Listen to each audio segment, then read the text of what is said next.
On va aller rejoindre notre prochaine conférencière. D'ailleurs, je vais céder le microphone à Dominique qui va prendre la conduite de cette entrevue. Mais je vous présente donc notre invité qu'on va rejoindre à Paris dans un instant.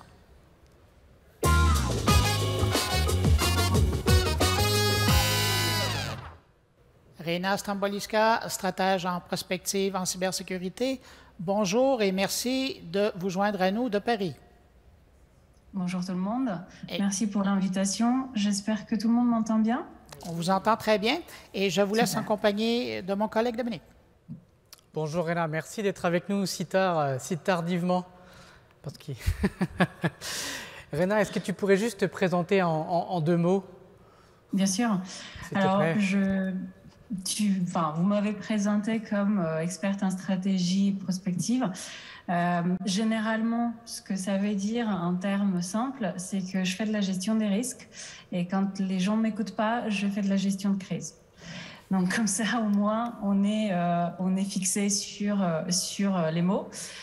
Et en parlant de mots, je suis également auteure. J'ai écrit différents livres, dont le dernier en français est sorti en 2017 et s'appelle « La face cachée d'Internet ». Et apparemment a eu beaucoup de succès de ce que j'entends de l'éditeur et parle de malveillance connectée au sens très large, aussi de dark web et de l'évolution, si on veut, des cyberméchants, c'est-à-dire qui sont les gens qui peuvent nous en vouloir, qui peuvent en vouloir à notre activité, à notre argent, et comment en fait ces menaces-là ont évolué. Voilà un très bref. Moi, j'aimerais, pour cette dernière conférence de la journée, que tu nous emmènes à travailler, à traverser le temps et de nous projeter en 2030, de l'année 2030, et puis de nous donner un peu une perspective de qu'est-ce que va être le travail, qu'est-ce que va être le monde numérique, où est-ce qu'on va être rendu en 2030, en 2030. En 2030. Ouais, dis-moi. Et puis j'aimerais commencer par une question, une première, parce qu'on a parlé ce matin avec le ministre de l'économie, avec différentes personnes. Quels seront les enjeux sur le volet des ressources humaines en 2030 ? Alors, très très vaste question. Si tu veux, je passe d'abord parce que j'ai écouté pratiquement toutes les confs. J'ai beaucoup parlé sur le chat aussi, alors tu m'as dit vas-y viens écoute toute la journée, j'ai fait d'accord, mais c'était à tes risques et périls.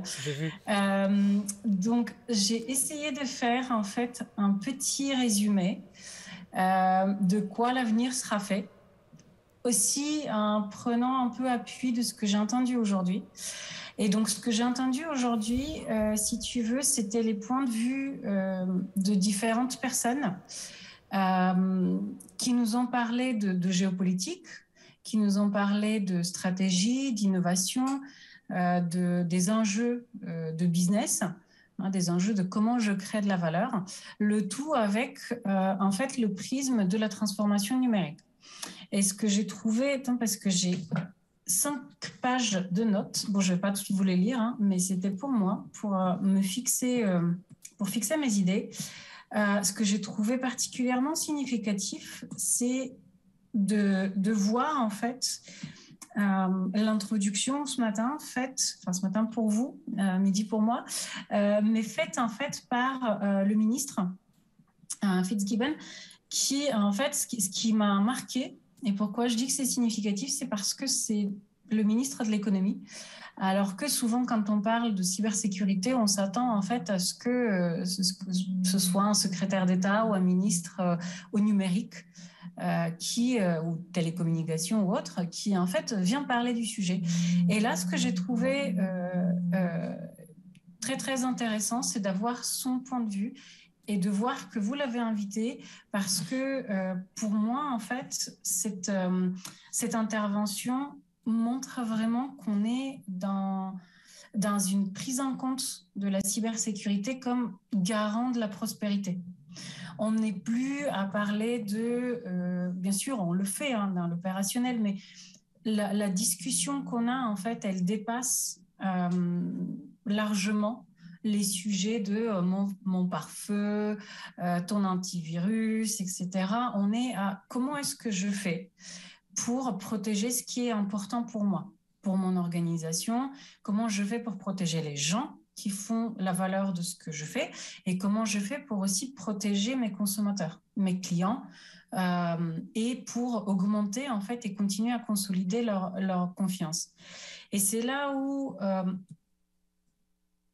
si tu veux, ce que j'ai entendu aussi, c'est beaucoup de comment on réfléchit aux besoins de sécurité. Donc, comment on fait pour protéger, pour mieux se développer? On a eu beaucoup de ces discussions aujourd'hui avec des retours d'expérience absolument passionnants que j'ai trouvé super intéressants, que ce soit sur le milieu médical au Québec, enfin au Canada, mais surtout au Québec, ou encore le mouvement Desjardins. Ça me donne des idées pour certains de mes clients, mais il ne faut pas trop leur dire parce que voilà.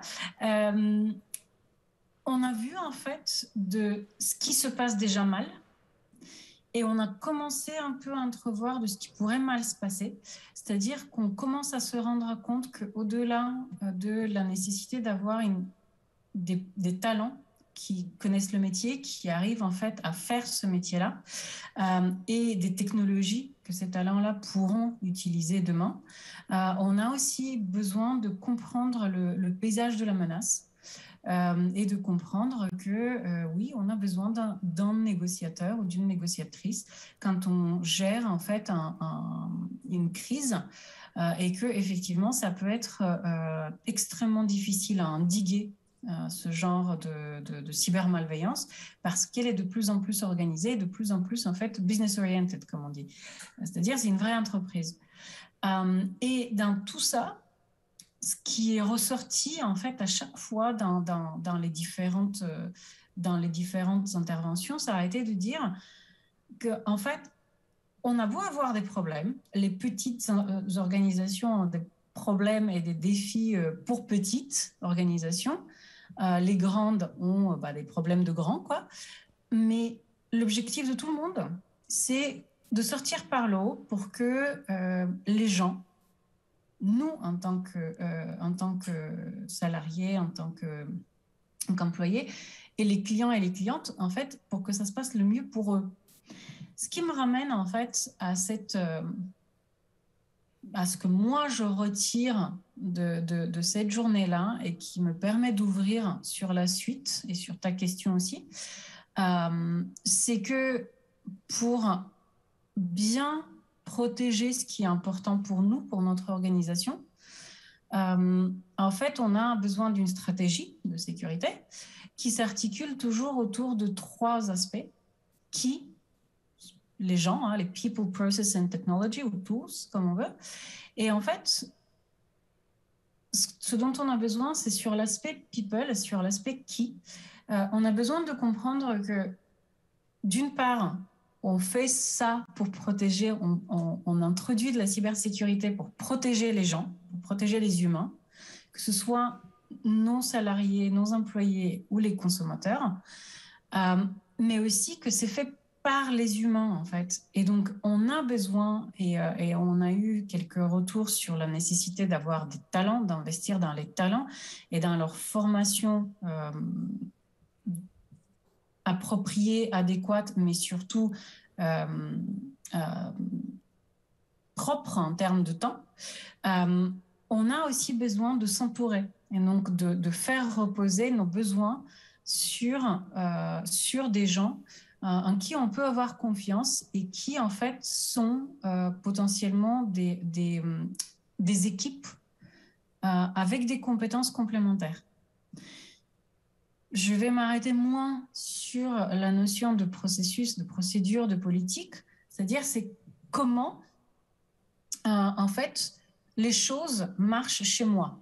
Décrire comment ça se passe en fait dans mon organisation, à qui je dois parler pour telle question, etc. Parce qu'on l'a vu, ce n'est pas au moment d'un incident ou d'une crise qu'on se met en fait à se poser des questions existentielles sur oh là là, mais est-ce que j'ai une politique de sécurité, mais en fait je fais comment là, je risque quoi au niveau légal, etc., etc.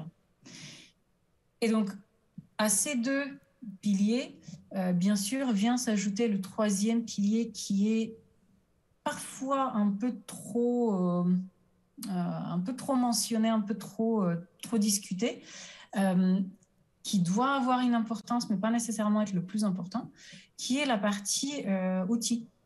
Effectivement, on adosse notre stratégie de sécurité à des outils parce que la complexité est telle aujourd'hui qu'on ne peut pas faire sans. J'ai pas de jugement de valeur de si c'est malheureux ou heureux, c'est comme ça. Donc, j'ai fini avec mon récap de la journée. Donc là, je vais m'arrêter à ta question qui était les talents. Emmène-nous dans le futur. Comment, en fait, comment est-ce qu'on ferait dans 10 ans, tu vois, pour être sûr qu'on a vraiment les gens dont on a besoin. Il y a bien sûr le sujet de salaire. Ça, on l'a entendu tout à l'heure. La situation, la situation en France, mais pas seulement ailleurs, elle est la même. C'est que on a des talents, on ne sait pas nécessairement les identifier. C'est-à-dire qu'on a des processus de recrutement qui ne sont pas nécessairement appropriés, parce qu'on peut mettre 6 mois, 9 mois pour recruter quelqu'un. 9 mois, c'est longtemps. C'est le temps d'avoir un bébé. Voilà, c'est longtemps. Et après, une fois en fait, qu'on a trouvé quelqu'un, comment est-ce qu'on s'assure que cette personne-là restera dans l'organisation? Il faut retenir en fait ces talents-là. Et donc là, la question qui se pose, c'est est-ce que je ne vais pas m'embêter parce que les défis que j'ai ne sont pas suffisants pour moi? Est-ce que je vais être tout seul ou toute seule?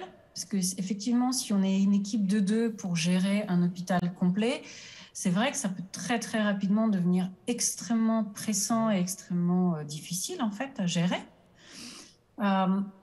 Donc, comment est-ce qu'on fait et comment est-ce qu'on fera pour ces gens-là? Il y a différentes approches à ça. Une approche qui se dégage, on va dire, dans les différentes pratiques maintenant qui commencent à voir le jour, c'est de dire que on en a marre en fait de recruter des divas, tu vois, des stars. On veut plus en fait le développeur ninja, le développeur qui en gros pendant qu'il code il fait le café quoi. Enfin, tu vois, on n'en veut plus en fait de personnes qui certes ont des compétences probablement très importantes, mais peuvent avoir en fait un déficit, on va dire ça comme ça, de compétences humaines, tu vois, interactionnelles. Et en fait, là, le déplacement se fait vers...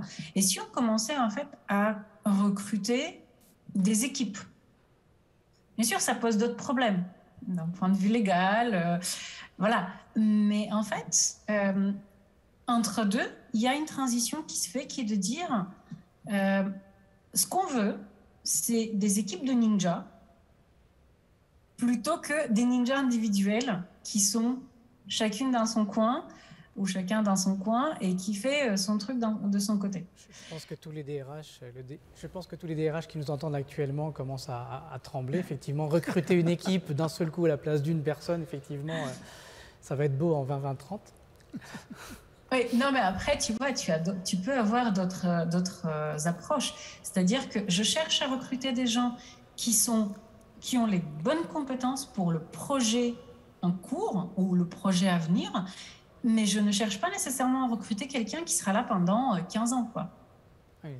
Et il y a aussi notamment depuis le Covid, mais même ça avait un peu commencé à germer avant, la facilité aussi d'avoir des travailleurs transfrontaliers, c'est-à-dire que tu as de plus en plus, en fait, surtout les nouvelles organisations, entre guillemets, c'est-à-dire les gens qui existent depuis 2010, quoi, tu vois, qui, en fait, pour qui c'est beaucoup plus simple d'imaginer du remote complet avec 2, 3 rencontres, tu vas en mode team building par an.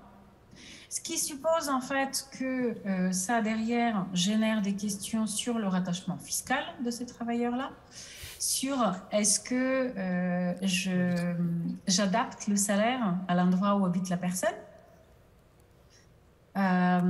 etc., etc. Donc, comment on gère ça et quelle est la proportion, en fait, d'importance que je donne aux compétences par rapport au coût de vie de là où habite la personne que j'ai recrutée. Parce que les bénéfices sont très clairs. Hein. Tu vois, j'ai besoin d'analystes SOC, par exemple. Tu vois, je peux très bien trouver au Québec, ils parlent français, il n'y a pas de problème. Bon, la time zone, ça peut être un peu un souci de temps en temps, mais voilà, ça pourrait être une idée. Mais en fait, les prix à Paris ne sont pas du tout les mêmes que les prix au Québec. Le rythme de vie est différent, etc. Et après, tu as aussi la question de la formation de ces gens-là. Tu vois, aujourd'hui, si tu regardes bien, en tout cas en France, c'est le cas, on a une appréciation plus importante pour les gens avec des diplômes d'ingénieurs, donc qui ont fait 5 ans d'études, qui ont un master, etc. Sauf que, en fait, la plupart du temps, ces gens-là sortent à 23, 24 ans de l'école et ils n'ont pas d'expérience opérationnelle. Donc, je les recrute, je les paye quand même assez bien, mais ce sont des gens à qui je vais passer 6 mois à apprendre le métier, quoi. Et sachant que pendant ce temps-là, il y a un truc qui s'appelle période d'essai qui court et que ces gens-là, en fait, peuvent partir 2 semaines, alors que moi, j'ai passé 6 mois, 8 mois à les former. Oui, tout un enjeu. Tu vois, il y a ces trucs-là aussi. Il y a ces questions-là qui se posent. Tout un enjeu de rétention, tout un enjeu de recrutement, tout un enjeu de formation un peu répartie, la notion légale aussi qui est à l'intérieur, parce que le droit du travail entre les différents pays, ce n'est pas tout à fait les mêmes. Des casse-têtes en perspective en 2030 du coup. Et puis, je me dis, est-ce qu'on a aussi l'évolution du as a service? Parce qu'on achète tout as a service aujourd'hui, hein, c'est la tendance cloudification de tout ce qu'on veut. Est-ce qu'on pourrait imaginer des ressources humaines as a service aujourd'hui? Oui, tu as ça de plus en plus avec une tendance encore une fois, à l'hybridation, si on veut. De la même manière qu'on commence à avoir du travail hybride, certaines personnes vont être à distance, chez elles ou dans un coworking. D'autres vont aller au bureau. Tu vois, nous, ce qu'on est en train de faire, c'est on fait du travail hybride, si tu veux. Oui. Donc, tu as déjà ça sur la manière, en fait, d'interagir avec les gens. Ça, tu l'as, cette hybridation, tu commences à l'avoir. Tu commences à avoir l'hybridation avec des vitesses inégales de salariés et freelance dans la même organisation, avec de plus en plus en fait une orientation par projet. C'est-à-dire, je vais constituer des équipes par projet, même si, et en fait, quitte à recruter ou en tout cas à contractualiser des gens vraiment as a service juste par projet. Et tu commences à avoir arrivé de façon pas mal en force, en fait, les plateformes, donc si tu veux, les Uber pour C-level. Donc, on commence à avoir en fait du CTO as a service, du CPO as a service et des gens comme ça. Ce qui pose encore d'autres questions. Il y a une différence entre le management de transition. Tu vois, mon organisation, par exemple, c'est une PME familiale. Le fondateur ou la fondatrice commence à être un peu, tu vois, âgé, veut prendre sa retraite. Donc, je vais organiser un dispositif de transition pour que la passation de direction se passe bien avec le nouveau DG, machin. Ça, c'est une chose. C'est quelque chose qui existe depuis longtemps. Il faut le faire, notamment avec des externes, parce que les tracas, les tensions, etc., sont vécus différemment et mieux, souvent, si c'est quelqu'un d'externe qui le fait. Mais en fait, il se passe quoi, tu vois, si je suis une start-up ou une organisation importante pour la chaîne d'approvisionnement numérique d'industriels, etc. Et en fait, chez moi, la stratégie et la direction et l'exécutif se font pratiquement que par des gens ubérisés. C'est-à-dire, la personne est 2 jours par semaine, si tu veux, CTO chez moi, 3 jours par semaine, CTO ailleurs, etc. Comment est-ce que ça va impacter, tu vois, notre façon d'interagir avec les gens, notre capacité de se projeter, notre capacité à innover, à adapter plutôt nos modèles économiques, en fait, ce qui me rapporte de l'argent, à les demandes, finalement, dans 5-10 ans. Parce que ce qui me génère de la valeur, le service que je vends ou le produit que je vends, dans 5 ans, il y a des chances, en fait, que ce soit différent.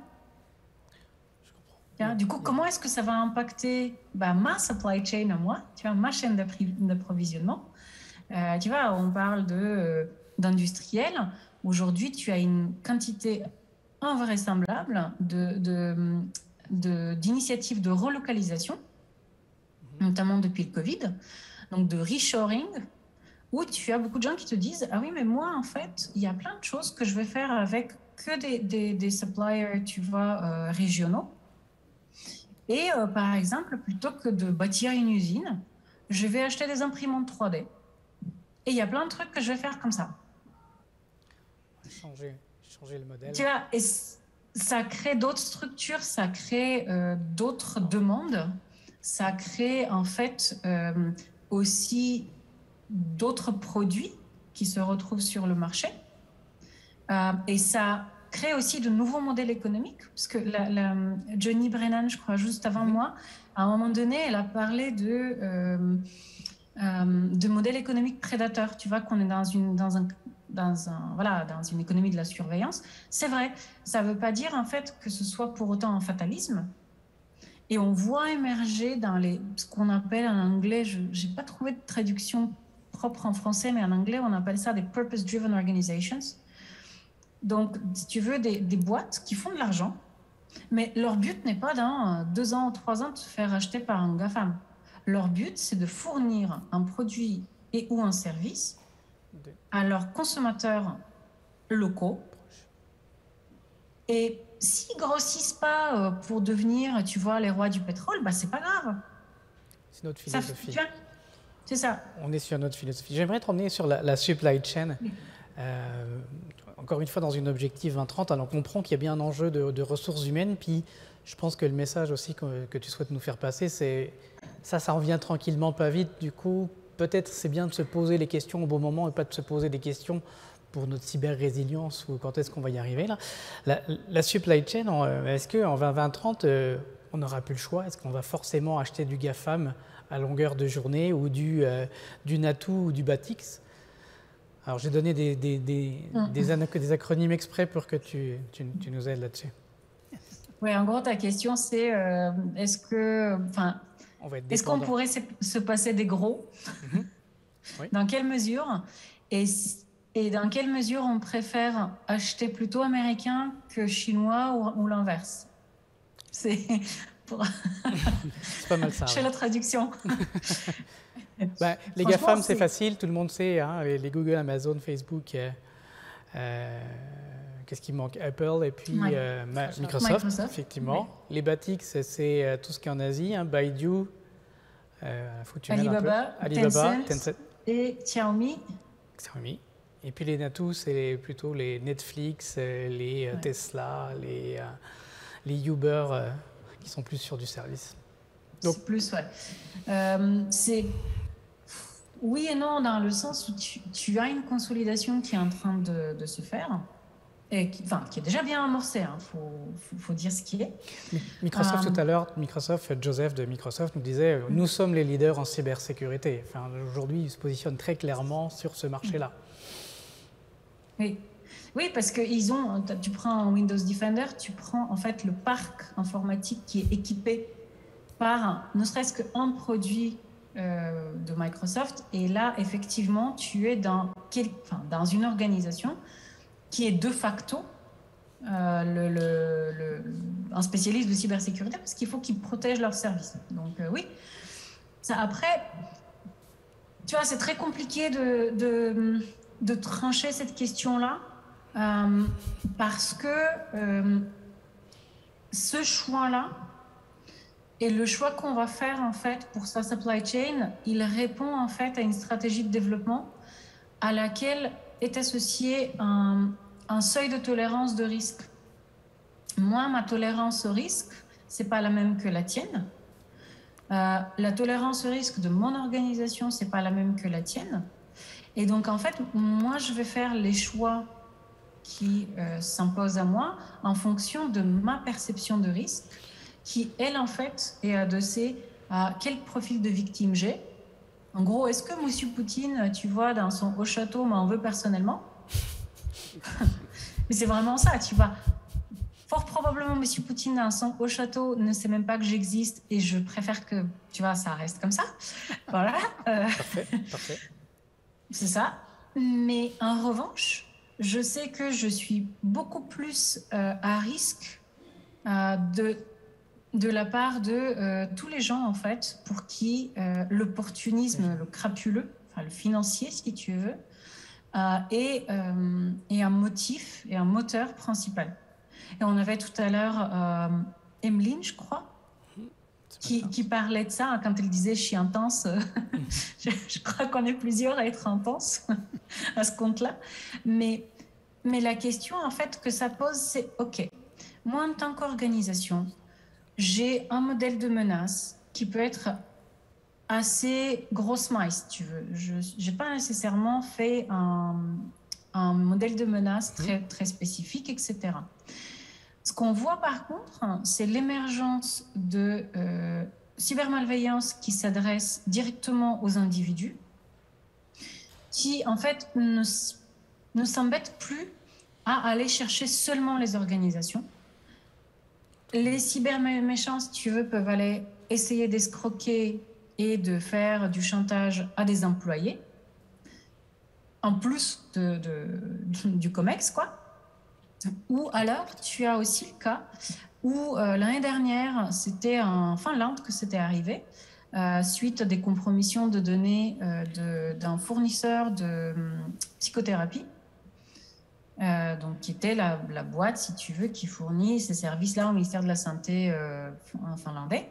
Il y avait eu une fuite de données, une compromission de plus de 40 000 dossiers patients, dont beaucoup d'enfants. Donc, on parle quand même des dossiers de gens qui sont extrêmement vulnérables, tu vois, et qui, en fait, ont vu des psys, quoi, pour X raisons que j'ai pas envie de savoir parce que c'est leur vie. Ouais. Et en fait, le cyberméchant qui a fait la compromission, si tu veux, il a d'abord essayé d'attaquer, enfin, de faire du chantage à l'organisation. Ça n'a pas marché, visiblement. Il a approché des salariés. Ça n'a pas marché. Et après, il a commencé à publier les dossiers patients. Ce qui est d'une cruauté, tu vois, qui est absolument atroce. Mais la motivation derrière, c'est pourvu que ça paye. Donc, à partir du moment, tu vois, nous, on a en tête souvent encore avec les images dans les médias et tout ça, le mec à capuche, tout ça, nanana. Tu vois, on a encore cette image du loup solitaire dans son garage, l'espèce de génie du mal. Non. On n'est plus du tout là-dedans. On est dans une cyber-entreprise, si tu veux, qui ne connaît pas la crise. Oui. On est dans du vrai business extrêmement bien organisé, avec des modèles économiques extrêmement robustes et où la barrière à l'entrée est très basse. Donc, la question, elle n'est plus, tu vois, de comment je me protège de M. Poutine, mais elle est comment, en fait, j'évite que la facilité aujourd'hui qu'on a d'accéder à du cybercrime, comment est-ce qu'en fait, moi, je protège mon organisation contre ça? Comment je m'occupe de mes salariés, enfin, des gens qui travaillent pour moi? Parce que tout à l'heure, c'était dit de façon très subtile dans la présentation du monsieur qui fait de la négociation. J'ai oublié le nom. Calvin, voilà. Il l'a dit, mais de façon très subtile. Et ça, on le voit quand on a fait de la gestion de crise, ne serait-ce qu'une fois, on le voit. 90% de ta communication de crise, elle va être dirigée vers les gens chez toi, à l'interne, vers tes salariés, voilà. Comment en fait j'accompagne ces gens-là, parce que c'est eux, tu vois, ce qui est important pour moi, c'est les gens qui bossent pour moi, quoi. Réna, je suis désolé, on arrive. Je regarde l'heure, hein. Ah, oui, mais je sens que tu es plus bavarde que moi, ce qui n'est pas facile. Ce qui n'est vraiment pas facile pour tous ceux qui me connaissent. Il y a plein de questions que j'aurais voulu parler avec toi sur est-ce qu'on va faire confiance dans l'intelligence artificielle aveuglément? Est-ce qu'en 2030, les entreprises, est-ce que les lois qu'on est en train de passer, est-ce qu'elles vont vraiment marcher? Est-ce qu'en 2030, bref, plein de questions. Je suis désolé. Et puis, la cyber-résilience, est-ce que ça aura marché en 2030? En 2030, est-ce que ça aura marché? Plein de questions qui restent. Tu sais, la cyber-résilience, ça ne se décrète pas, hein, ça se construit. Donc, est-ce que ça va marcher pour moi dans 10 ans? Si je commence à la construire aujourd'hui, oui, ça va marcher pour moi dans 10 ans. Si j'attends que ça tombe tout cuit, voilà, on va avoir quelques menus soucis, tu vois. Je pense qu'on peut finir là-dessus et je voulais juste te donner une petite carte pour terminer. Tu nous as fait voyager un petit peu jusqu'en 2030, je dis 2030 parce que je suis un peu fatigué, mais en 2030, j'avais une petite carte DeLorean pour voyager dans le futur, parce que ce n'est pas toujours évident de se projeter en avant pour mieux réagir dès aujourd'hui, parce que la question, c'est se préparer pour aller demain. Merci Réna de nous avoir fait voyager. Merci aussi pour le résumé, de nous avoir fait voyager dans le futur de nos entreprises en toute sécurité. Je te remercie beaucoup parce qu'il est quand même tard, il est tard en France. Merci pour ton temps. Merci à vous.